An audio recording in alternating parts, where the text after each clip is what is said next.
Assalamualaikum warahmatullahi wabarakatuh.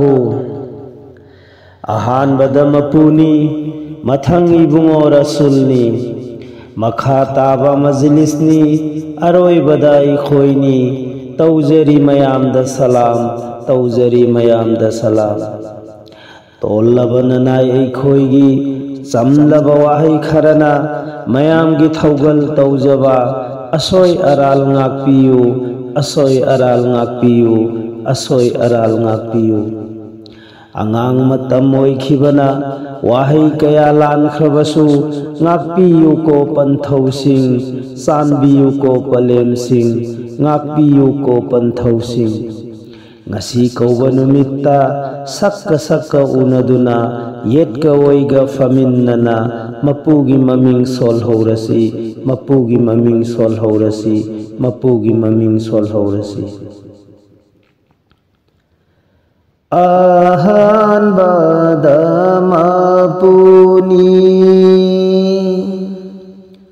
mathang ibung rasulni makhataba majlisni aroi badai khoini tawjari mayam dasalam tawjari mayam dasalam tawjari mayam dasalam tawjari mayam dasalam dolla bananai ai khoigi samlaba wahai kharana dolla bananai ai khoigi samlaba wahai kharaga mayamgi thaugal tawjaba asoi arang ngakpiyu mayamgi thaugal tawjaba asoi arang ngakpiyu tawjari mayam dasalam tawjari mayam dasalam tawjari mayam dasalam tawjari mayam dasalam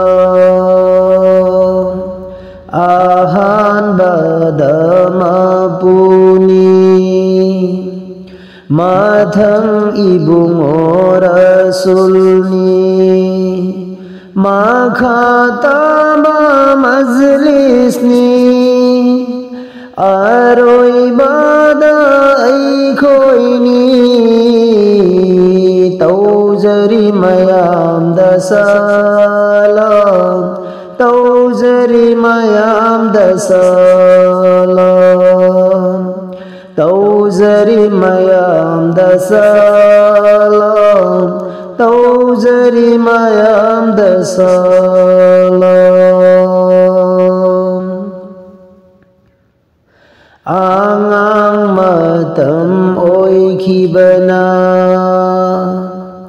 wahai kaya lankhrabasu angang matam oikhibana wahai kaya lankhrabasu ngakpiyu ko panthausing sanbiyu ko palemsing ngakpiyu ko panthausing sanbiyu ko palemsing